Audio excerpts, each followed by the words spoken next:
Previously on Sister Wives. Yeah, McKelty came off as overly preachy, and it was very upsetting. Yeah, she was talking like her shits don't stink. She's just, I am God's gift to the family. Truly, if they just looked upon me, then their wounds would be healed and we would all be together once more. And it's like, get over yourself, girl.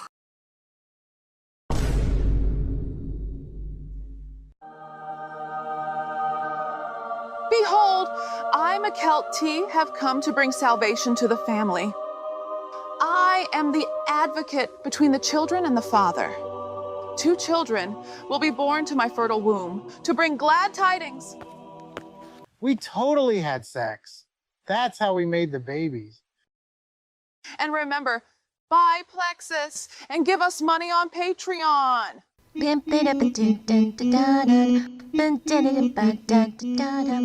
So no one told you that polygamy was bad. You have got no husband, your kids have got no dad. It's like you're always stuck in space and life, when it hasn't been a good week, a month, a year, in your whole life. He's not there for you. He's afraid of being poor. He's not there for you, like he wasn't there before. He's not there for you. What does an Annie do?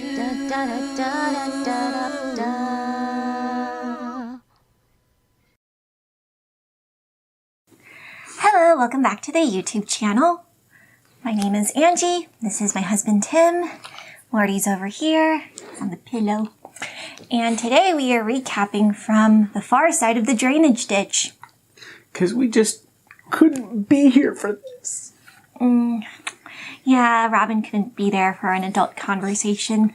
Yeah, she probably shouldn't have come back. I don't really have an announcement this recap. The only thing that I can think of is that another YouTuber claimed that the tell-all is going to be a 4-parter. And that's insane. That is way too much. We thought a 3-part tell-all was a lot last season, and now they're stretching it even further. I mean, really, it's like they're trying to cram 5 pounds into a 50-pound bag. Wait, who said that? I said that. Oh. The saying is that somebody tries to fit 10 pounds into a 5-pound bag, like cramming it in, but I'm saying they're putting 5 pounds in a 50-pound bag, so it's empty. Oh, okay. Because I thought someone on Sister Wives said that, but I might be wrong. Okay. So let's just get right into this, shall we? Okay.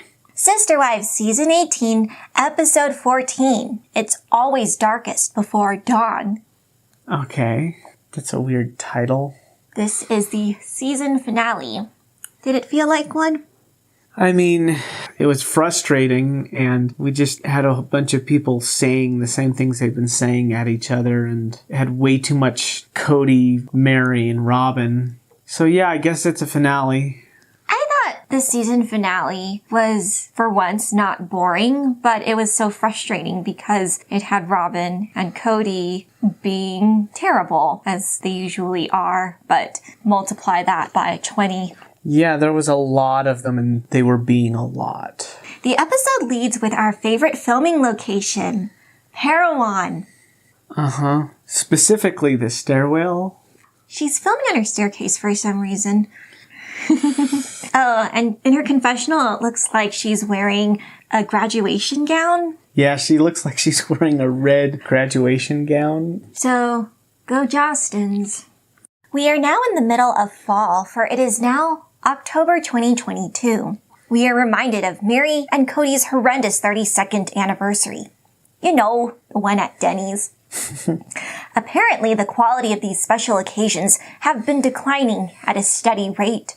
Back in April 2019, Kody and Meri's first wedding anniversary in Flagstaff occurred. Unlike the most recent one, the very lazy man actually called her. He suggested they go to the Grand Canyon, spend time together, and actually start their relationship off anew. I don't know if this was a genuine desire to rekindle something with Meri, or this was just a failed ploy at a murder tarp date. I don't know. It's obvious that Kody doesn't want to be there, but he's there anyway out of some sort of obligation. Grand Canyon. You can just push someone right off the edge. Yeah, but then it would be national news. Oh, yeah? Yeah, if somebody died falling into the Grand Canyon, it would be in everybody's news feed. So maybe not. He must have changed his mind about that. Yeah, Kody is probably more discerning about the elimination of his wives. Cody's a lot of things. Thank God he's not a murderer, so, ooh. Ooh. 3 years later, Meri revisited the topic of starting over to Kody. He gave her whiplash, saying that that would never happen. She took this change of heart to mean that Kody has officially admitted to breaking his sacred covenant to her. In any case, his actions have shown that he probably already broke them well before the catfishing incident. I mean, that is true, but this is also Meri trying to cover her own Yeah, the catfishing incident was a symptom, not the cause of their crumbling marriage. Janelle interjects to confirm how seriously Meri takes their religion. She describes the first wife as a very committed and loyal woman despite being strung along by Kody for a third of their marriage. The crucial point in Meri reevaluating her marital status came when she watched the knife in the kidney episode from last season. The editors flash back to that exact clip. In it, Robyn declares to a self-divorced Christine that she is out of line for not having gone through the long and tedious process of being released by church officials. As the polygamy expert professes this, Kody is in the background, nodding in approval. This scene is immediately contrasted against another clip of him saying that despite not having gone through the same channel, he doesn't consider himself married to Meri. This is one of the best editing digs at Kody in the entire show, I think. Just the hypocrisy of it all and the way that he is a yipping dog for Robyn's affection, even though he accuses the other wives of being yipping dogs. Yeah, he believes in this authoritarian system as long as it doesn't apply to him equally. Yeah, that's usually how those systems work. Christine is disgusted by her ex's hypocrisy, and she is also repulsed by Robyn's nonstop begging to keep Meri hanging on by whatever means possible. Either way, it has been half a year since that revelation at Denny's. Meri thinks it a good time to actually settle this once and for all. She's going to schedule that breakup talk with Kody, with Robyn in tow. That's because she knows that Kody can't do anything authoritatively unless Robyn is there to either back it or veto it, because Kody can promise anything, but if Robyn isn't there, then it doesn't get ratified. Yeah, it doesn't go in the books because we'll see later that Meri will say that Kody has said things in private, but he won't say it on the camera, and then he'll lie that he said it at all or something like that. Exactly. The only person that it really matters that it is accepted is Robyn. Mm-hmm. And that's the thing. I don't think Meri or Kody in this situation that we're about to get into really have any sort of power, and they don't even have to come to a conclusion. They're doing this so that Robyn is forced to accept it. Yeah, Robyn is the head of the household. A relationship that is never going to break up is the one between the two besties. We head on over to Idaho, specifically the City of Rocks National Reserve. Janelle and Christine are still hanging out with Steve and Levi's families. Today they are going on a hike, an activity the nature-loving sister wife is looking forward to. This upbeat outing, of course, is interspliced with Baldylocks' jealousy. He gripes that these two only like each other now since they are united against him and Robyn. He maintains that Christine and Janelle were antagonistic sister wives to each other in the past, and he can't understand why they are now as thick as thieves. He adds some confusing information saying that he knew Steve and Levi pretty well and probably would have considered these two men his friends if it weren't for his divorce. I mean, you can still regard them as your friends. That didn't stop you from being all chummy with Nathan despite being divorced from Meri. I interpret it in one of two ways. Either this means that Kody is willing to call off a friendship because they still have a relationship with Christine, or he's that desperate for friends that he's willing to list any male acquaintances as his friends, which from the Kody male guy trip things that he's gone on in the past seems to be the case. But either way, it kind of makes Kody look like a loser. Mm-hmm. I mean, anything he does makes him a loser. 'Cause Christine knows that a major topic of conversation, for filming purposes, will be her divorce from Kody. She is anxious to relay this to her brothers, who don't know the full story about her departure from polygamy. We segue into a side conversation concerning education. Karina, Levi's mother-in-law, is going back to school.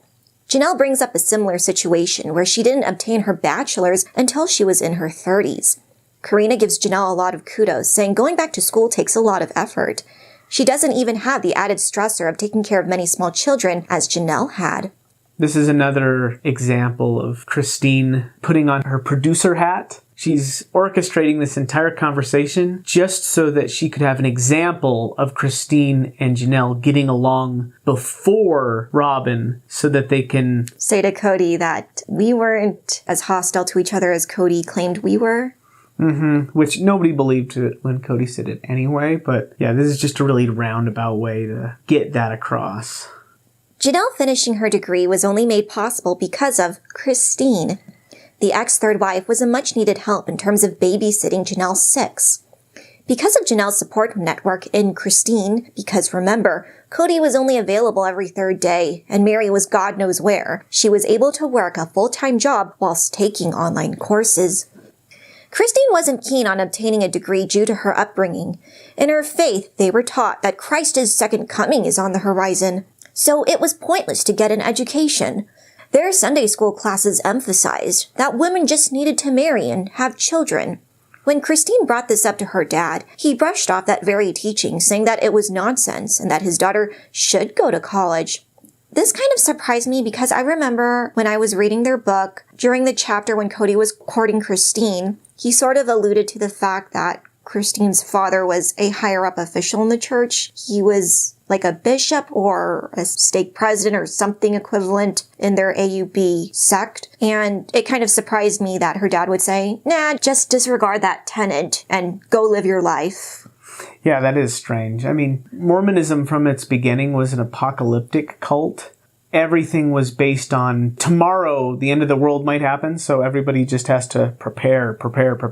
And over time, those types of religious organizations usually will become less and less focused on the apocalypse. But obviously, there's still lots of food storage and stuff. Yes, that was a teaching that was emphasized, at least in the AUB and mainstream LDS church. Food storage / emergency preparedness. Janelle somewhat boasts of the one time that philosophy came in useful, when COVID hit and her family already had shelves of toiletries, whilst people were fighting over a smidgen of TP. Kody and Robyn enumerate ways in which the family bought into the whole end-of-days mindset. They had a formidable food pantry. They show the huge assortment of non-perishable ingredients. A huge portion of that storage was meat due to buying it in bulk. They, quote-unquote, bought an entire cow and had it butchered, processed, and packaged for them to use for future use. I'm not opposed to that since that would mean that there would be a ton of inexpensive steak dinners. But it just kind of baffled me that they do have this much meat when you consider what happened at Truly's birthday dinner, where they didn't even have enough chicken for every person that was there. Really? There were like Robyn's 5, Isabel and Truly, and obviously the 2 parents, and for some reason they only had 6 servings of chicken. Well, maybe they knew that Robyn's kids were coming and that they don't eat. Oh, God. Or they can't count. Which we've yet to be proven that that's something that the Browns can do. We'll see Kody's math later on in this episode, okay? Anyways, Kody carries on and lets slip of how much of a basement wife Christine was when he was still married to her. He admits that he took her, or at least her house, for granted. It was his third wife's garage whose sole purpose was to house this mini bodega for the entire family. Now that she has left, she has opted to not take any of that food storage with her. This has been a huge inconvenience for the very selfish man who now has to pay a monthly rate to store those very supplies. He goes, "This is taking up space and money that I don't think I can spare." I don't know, Kody. You have a very big house, as well as a guest house. Why don't you move some things around so you can stop paying for storage on some useless bags of flour. Also, it wasn't free to keep it in Christine's house. Christine was paying that money every month. So, you, Kody. Yeah, Kody just sees people again as resources, or as what they can do for him. In any case, back to the hike. Christine and Janelle are hopeful that this gorgeous park can be a place where they can host some sort of family reunion so that their kids and possibly some of Robyn's can gather. They aren't too confident that that can happen since there is a gulf preventing contact with the Roblins. It's their mom. This was on McKelty's Patreon, which someone else recapped. Doing the Lord's work. Where they said Robyn doesn't even let her children be alone with McKelty, a child that she supposedly favors. Yeah. So there's no way her kids are going to a familial event if she isn't going to be a buffer to that. It's crazy just the way that it doesn't matter how much favor you get from Robyn, you will always be a second-class child to her if you're not one of her spawn. Yeah, I don't even know why McKelty tries. I mean, I think it's trauma? Yeah, it's hard to feel sympathy for McKelty because in a way she has brought this on herself. Commercial break, and we are confronted with that mountain overlooking Coyote Pass with some dramatic music playing loudly in the background. On this sunny autumn day, Meri has summoned the monogamous couple to the property to tell them of her big news, that she is breaking up with them. Of course, Kody and Robyn arrive in separate vehicles. Robyn arrives in a blue SUV, whilst the douche canoe has to make an entrance on an ATV. I'm assuming this is the same one Aurora was riding in an earlier episode. I'm too lazy to check. I don't know, it looks too clean. Oh, you think that he bought himself his own ATV? Yes. Meri sums up the past interactions she's had with her spouse. They've basically gone no contact for at least 6 months, and she has decided to call it for what it is. But first, they have to get some business affairs out of the way. How is the land going to be divided? For some reason, Kody decides to initiate the discussion by asking where she wants to build a potential house. He has bypassed the topic of paying the land in full, as well as how the property should be split up. Meri stops him, saying that he is skipping a few important steps/conversations. The overeager man concedes to her point and informs her on the dealings with Coyote Pass.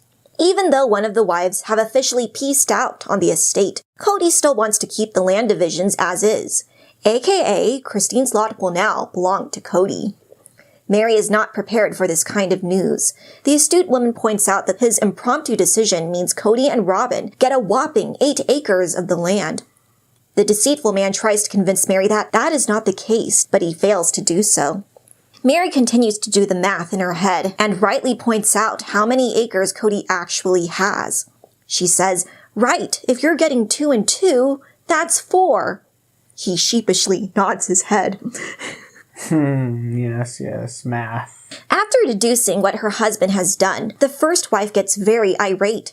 Even though she hasn't been romantic with Kody for nigh on a decade, she defends herself, saying that she doesn't deserve unequal treatment, at least in terms of equity. She doesn't understand why Robyn, Kody, and Janelle all get to have 4 acres each, whilst she gets a measly 2. The patriarch gives a nonsense response. It's because Meri only has 1 child, and he has 18 children total. He wants to keep the drainage ditch as a space for family to come back to. So this doesn't make sense. Kody doesn't care for 90% of his 18 kids he is supposedly advocating for. He has said that they are jerks who he doesn't want to speak to anymore. Why would he reserve a space for them to come back to? I think we know the reason, and that is because he's full of shit. So much shit. Robyn adds her 2 cents as to why this division is fair, at least for her. She makes a poor joke at Kody's expense, saying that she needs separate assets since there is a slight chance she and him will not stay together. She snorts at the thought. Meri joins in on the wisecrack, saying that that is a possibility 22 years down the road. Oh, Meri would love that. After all, the first wife is speaking from experience. The camera then pans to the jackwagon himself, looking extremely disgruntled. Robyn quickly apologizes as Meri repeats her own sorry marital state. She voices how she couldn't have foreseen how crap things between her and Kody would have become 12 years in. These people. I don't know why that's funny. Don't cut your laughter. It's the best part. Okay. Robyn then makes a stink that she is tired of always being lumped in with Kody. She states, "Everybody always says that whatever Kody has, I have.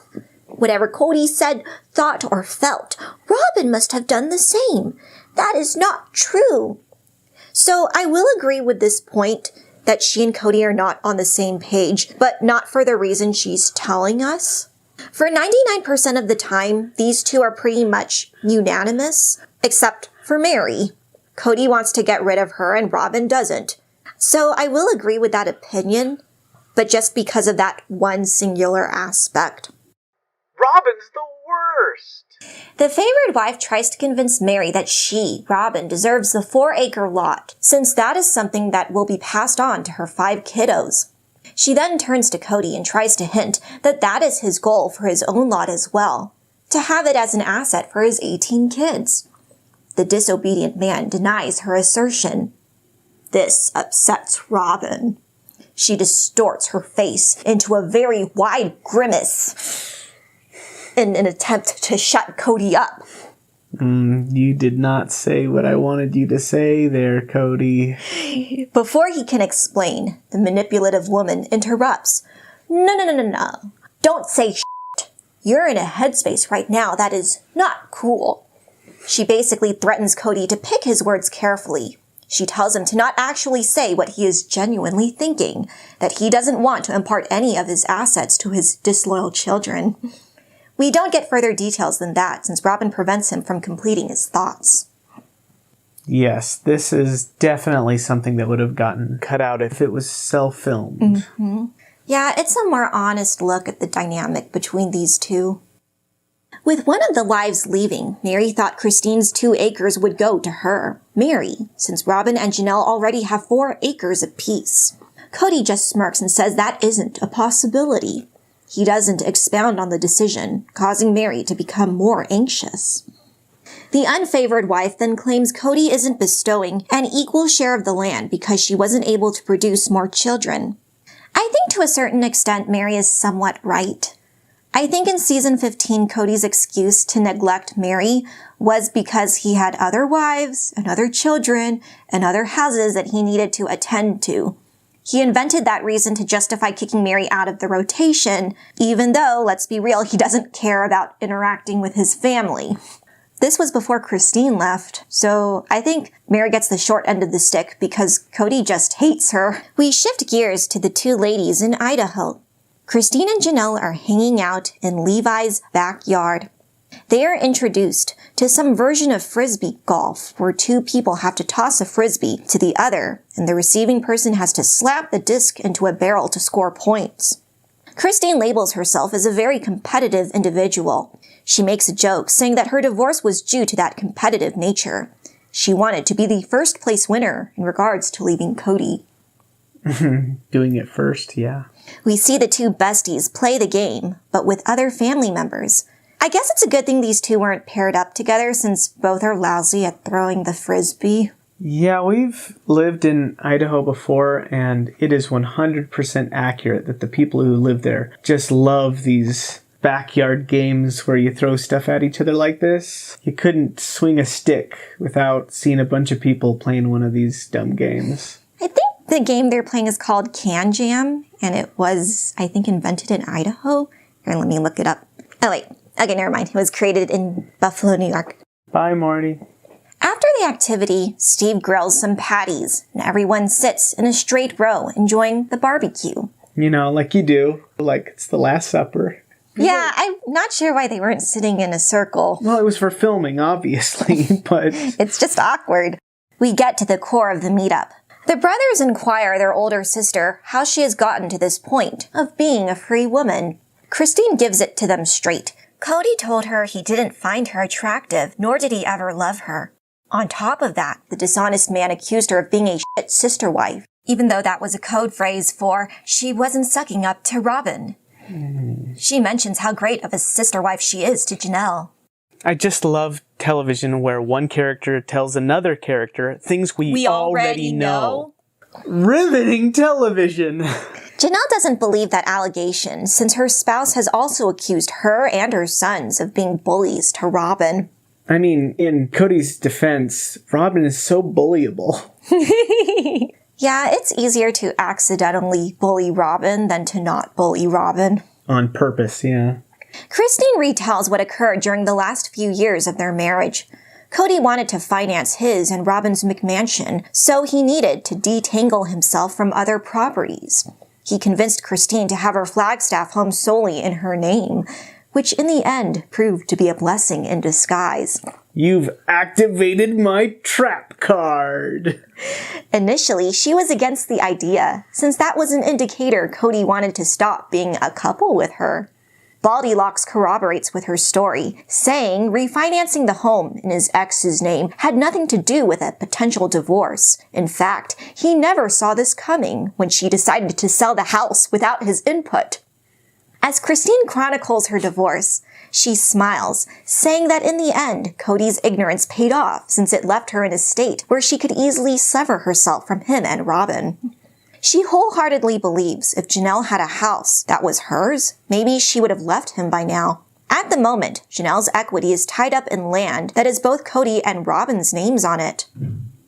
Kody scoffs at Janelle's concern. The greedy man is more than happy to declare that his, Robyn's, Janelle's, and Meri's assets are all combined. Again, this man wants these women to be dependent on him. He wants everything to be his own. He wants to control everything. Make everyone codependent. Codependent. Christine hopes that by expounding upon the details that led up to her divorce, she can convince Janelle that it is okay on the other side. Unfortunately, Janelle isn't taking the bait. She isn't too keen with getting a divorce without her church's permission. Okay, at this point, I need Janelle and Kody to take a trip down to Lehigh or wherever they lived, walk into one of their old church buildings and say, "We want to get spiritually divorced." Because I am tired of Janelle constantly complaining that there is no venue for which she can obtain permission, but simultaneously uphold that she still doesn't want to live with Kody, act married to him, or have him in her life. If this is what it takes to finally break up with her husband, then she just needs to schedule a time to do that. I don't think that she wants to, even then, because she believes that the nonsense that their weird cult believes. She's still the Kool-Aid drinker. Yeah, it's very painful to watch somebody who knows that their church is abusing them, but also doesn't know that their church is bullshit. Poligatory? In the meantime, the very passive wife is more than happy to, quote, wait and see how it works out. Isn't that what they've been doing for Yeah, she's even waiting for divine intervention in her Frisbee game. Okay, she wants God to help her win the Frisbee game too. Didn't work. Anyways, we are once more back in Flagstaff. The first wife drops another Meri bomb on the monogamist couple, but this time Kody is pleased. She's moving to the B&B permanently and won't be renewing her lease after all. The final nail to this decision was due to her negligent spouse spouting on international TV that he doesn't even consider himself married to her anymore. Oops, let that slip on international television. Robyn, the blockhead, unsurprisingly doesn't understand. She questions again if this is temporary for her own sake. Meri reverts to indecisive mode and gives a half-hearted, "I don't know." When you said blockhead, in my head I pictured wooden blocks and putting them down and then just putting in Robyn's head and then just keep going because it slots in perfectly. I meant blockhead as in her head is made out of wood. Not that it's a square shape, but that also tracks. She can't help the fact that she's dumb, excuse me, that her head is square. Yes. Robyn then makes a series of faces to express her desperation at another paycheck leaving the coffers. She goes,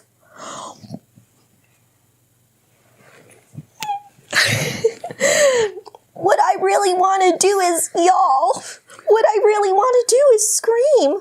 What I really want to say is, no, please don't do this.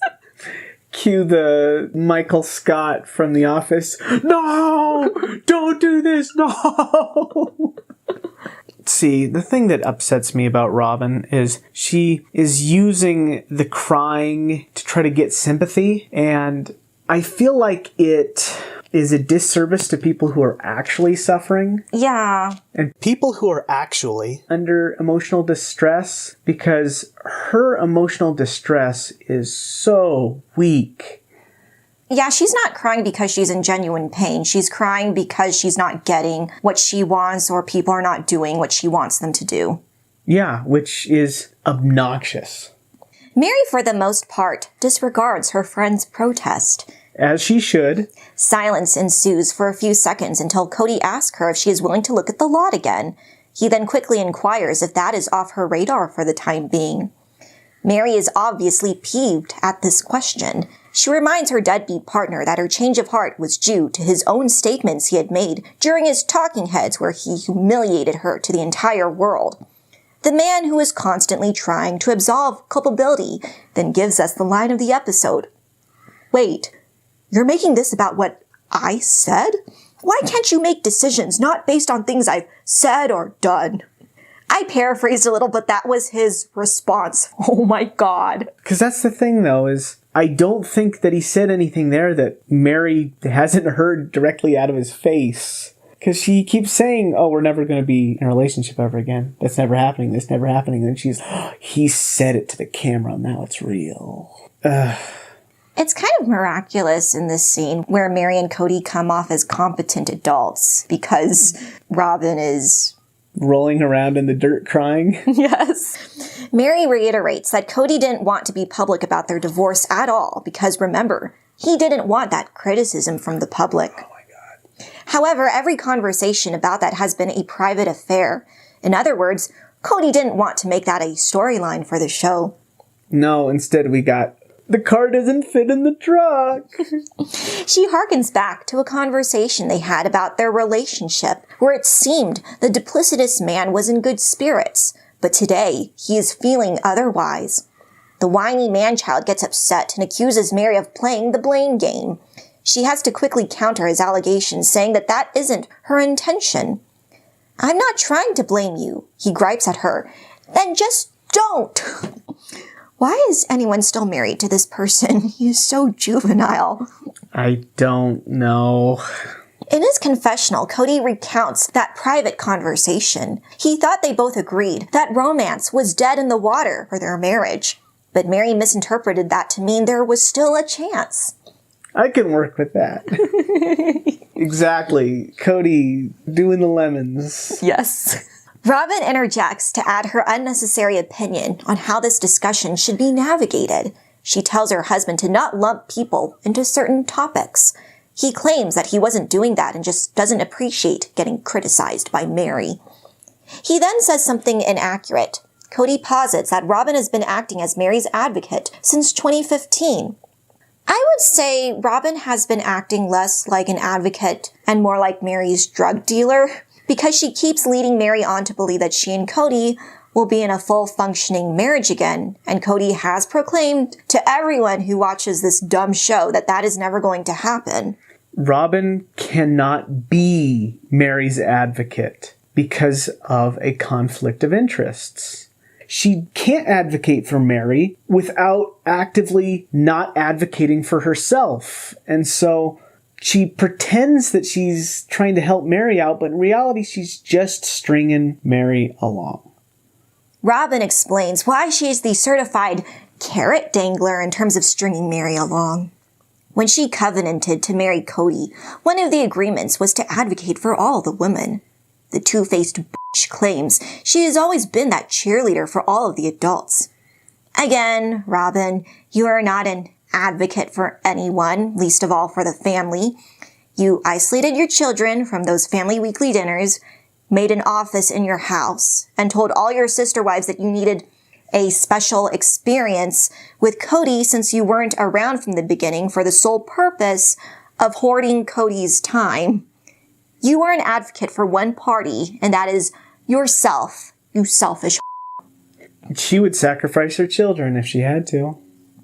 And I think she does do that because that's why she lets them look like a fool on TV. Yeah, she's so upset that everyone hates her that she's, hey, can you get on TV and take some of that hate by defending me? I would never let my children go on TV to take that kind of fire. Yeah. It's just narcissistic parenting. Kody belabors the notion to Meri that their renewed relationship will be anything but romantic. The dejected woman is anxiously playing with a couple of twigs, trying to soak in the pain and awkwardness. I mean, hasn't Kody been very, very clear about that? Yes, he's been very thorough and explicit about not wanting to start anything new with her. Seeing that things aren't going her way, Robyn then pulls her own version of a temper tantrum. She, without warning, stands up from the picnic table and walks away from the conversation. I think that Robyn is honestly feeling distressed at this moment. I mean, we know that she's done the fake crying thing before, but right now I really feel it. I feel like she really is suffering, but it's not because the family is falling apart. It's because she doesn't know how to love anyone or anything other than herself. It feels less like somebody mourning the loss of a family and more like a stockbroker's portfolio bottoming out. They can see the money leaving and it hurts. Yeah, her big picture is falling apart. And her picture has always been her sitting on a porch surrounded by these people. But in the end, it's always been her being surrounded. She's not there for anyone but herself. To the producers, Robyn gives reasons on her behavior. She could tell Meri and Kody were acting like adults, for once, and she couldn't have that. She didn't like the direction of where the conversation was going, and stomped off. Without the manipulative wife's presence, Kody and Meri start to actually have a productive exchange about each other. Kody reveals that it is tiresome to stay in a duty-bound marriage. Meri agrees, saying that it isn't fair to them both. He somewhat empathizes with the floundering woman. He expresses how hard it would be to let go of wanting to be in a relationship, especially if one was hoping that relationship would evolve into something romantic. Meri then defends herself, saying that this shouldn't be put all on her shoulders, since Kody hasn't owned up to the fact that he just has no interest anymore. She clarifies that he has done that in private, but not in public. Is it just me, or has he made that abundantly clear, that he has no interest in pursuing anything meaningful with her? He said those things on camera when it was just the two of them, but never when Robyn was also there. I think that's what she means. Wait, he said that on camera with the two of them? With Kody and Meri? Oh, during the murder trap anniversary? Yeah, or like, it's over, we're never having it back, it's over. He's never told Meri that while he was there with Robyn. Oh, so it doesn't count. No, it doesn't. She has to ratify everything. Meri then says, "That doesn't mean I'm not mad at you for not giving me what we promised each other." She's talking about those sacred covenants again. Robyn realizes that she probably has more teeth if she is back in the game. She returns to the picnic table to control the outcome, but finds out she is too late. I think she was hoping that either Meri or Kody were gonna go off after her, and when they didn't, she came back. Meri conveys that they basically just had that breakup conversation. This announcement agitates the Machiavellian wife even further. Kody doesn't help with her distress. He basically tells Robyn that he is glad that at the end of this chapter of their relationship, they could at least be friends. The woman, who is always living in denial, rejects these statements and asks Meri if she is accepting of Kody's declaration. Bitch, the only one who needs to come to terms with reality is you. Instead of outrightly answering, Meri just laughs at the inquiry. She then asks her advocate of what she is supposed to do in this situation.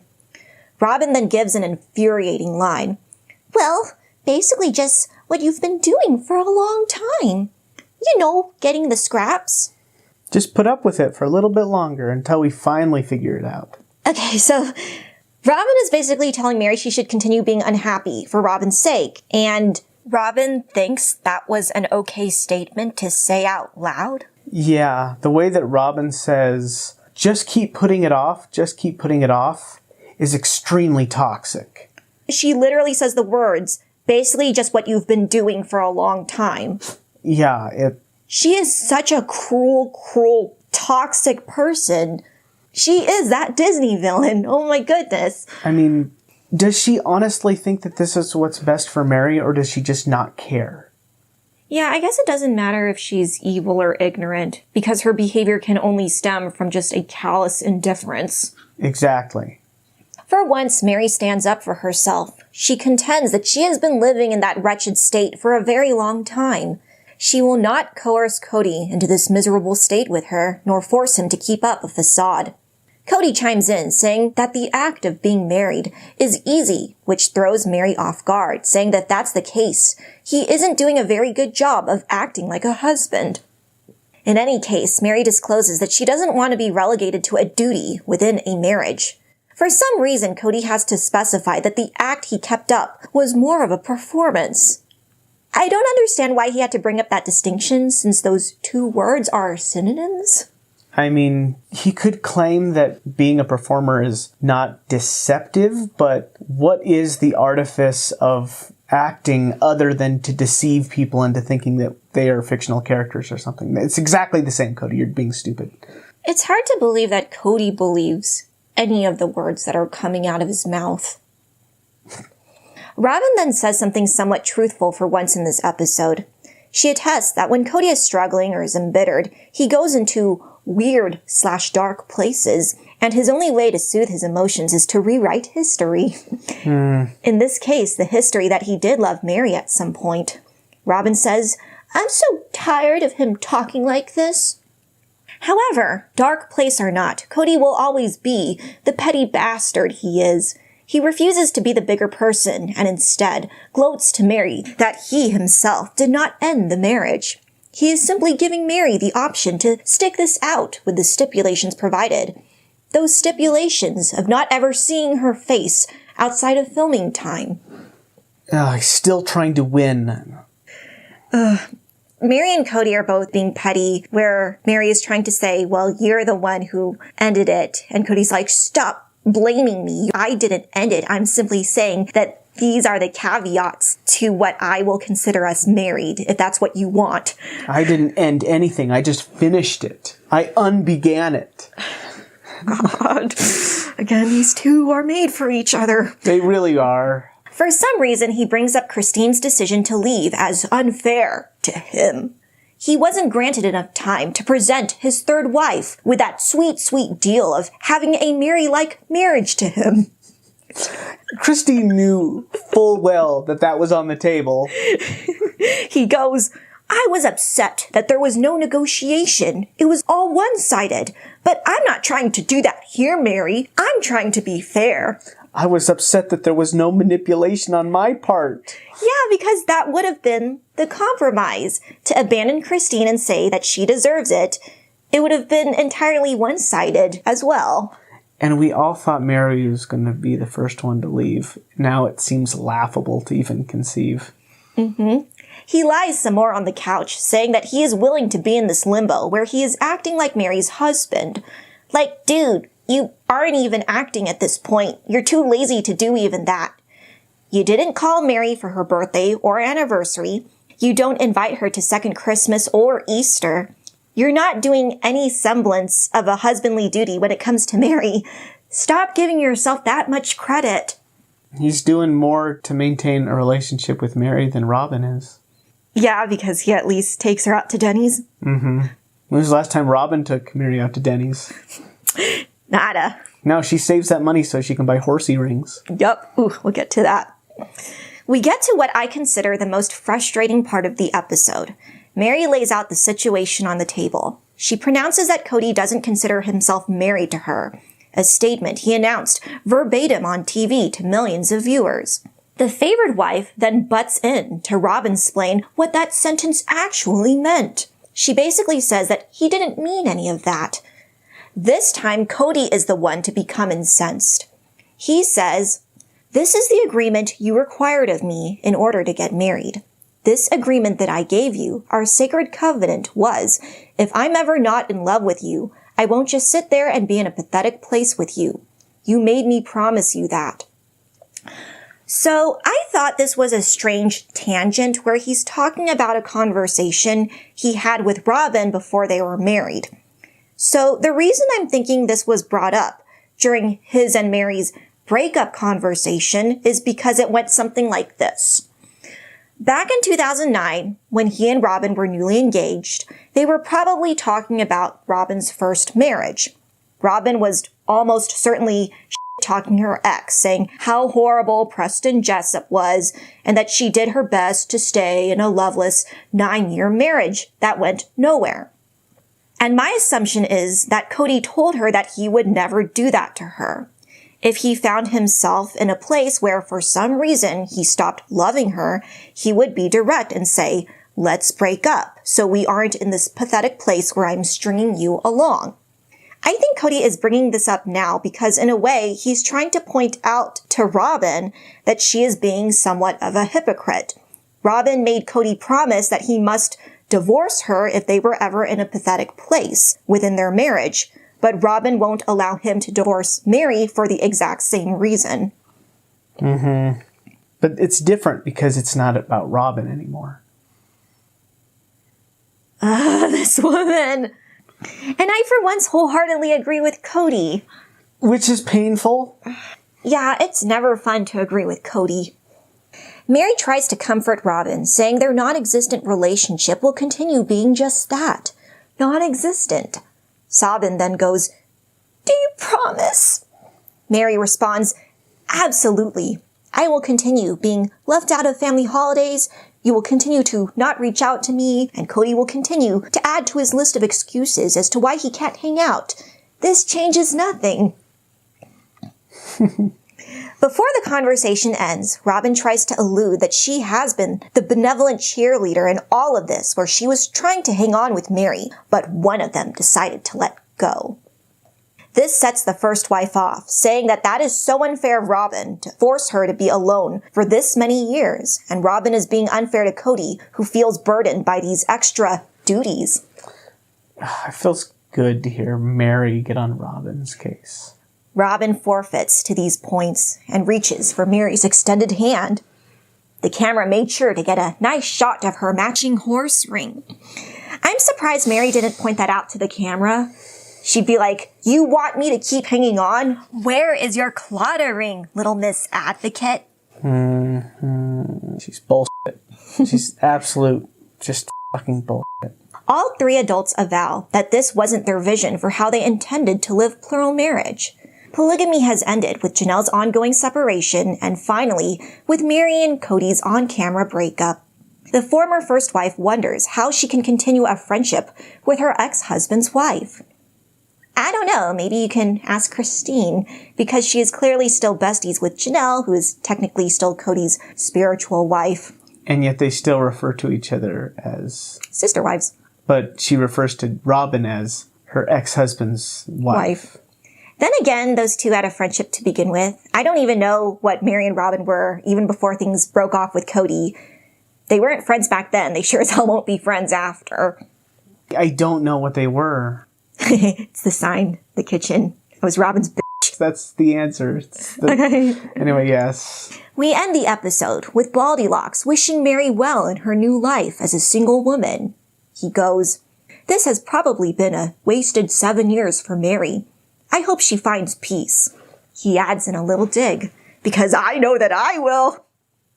Geez, he can't not be an asshole for even 1 minute. Oh, he'll get worse before the end of the episode. He doesn't leave the property, but continues to ride laps around the plague pond. Robyn is left to her own devices, sitting by herself at the picnic table. She affirms that she will continue to spend time on her knees, looking for peace and answers. That sentence reminded me of that one line Deanna, one of the founders of LuLaRoe, said in that one documentary, where women can get anything they want from their husband by getting on their knees for 5 minutes a day. I know Robyn was alluding to prayer, but she said it in a dirty way. I will continue to spend time on my knees. That's what the LuLaRoe person actually said? Yes. Oh, boy. So again, Robyn, the option is always there to go back to Montana or Utah and get Kody to marry more women. She grumbles about being an involuntary monogamist, saying that this was just thrust upon her. You are not entitled to other people living out your dream, Robyn. We get the infamous mid-season trailer scene of her sobbing at the mountain. The editors then decide to blind us with that throwback clip where many family members jumped into the prairie plague pond. This is also the scene where Kody flexed at the camera with a filter that barely blurred out his drawers.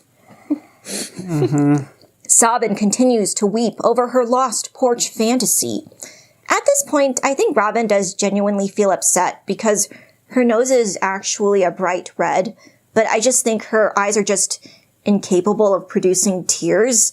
I don't know, maybe she has a medical condition? Yeah, it's called... I don't know. Anyways, that is the end of the episode, and I guess the last of technically the season 18 episodes. We got to the end. We went the distance. I think we still have 4 more recaps to go. Don't celebrate just yet. I'm sorry. No. All right. All right. Give me a summary. Okay. All right. So, Janelle and Christine go all the way up to Idaho so they can recap the last 2 seasons of the show to somebody and then play some KamJam. Robyn and Meri and Kody go down to the drainage ditch so that they can sit awkwardly at a picnic table, and Robyn will cry as Meri and Kody finalize their divorce. And it's a pain in the ass. Coming up, when we watch the tell-alls, where Kody tries to portray himself in a favorable light, but just ends up making himself look like an ass. Even more so, yeah. Okay. Ooh, we forgot to put this in the recap. Big shout out to Ruth Smith, who tipped us last week. We really appreciate it. Yes, thank you very much. Okay. Thank you for watching it all the way through. Here's Marty. We can see him. And we will see you next week. Bye. Bye.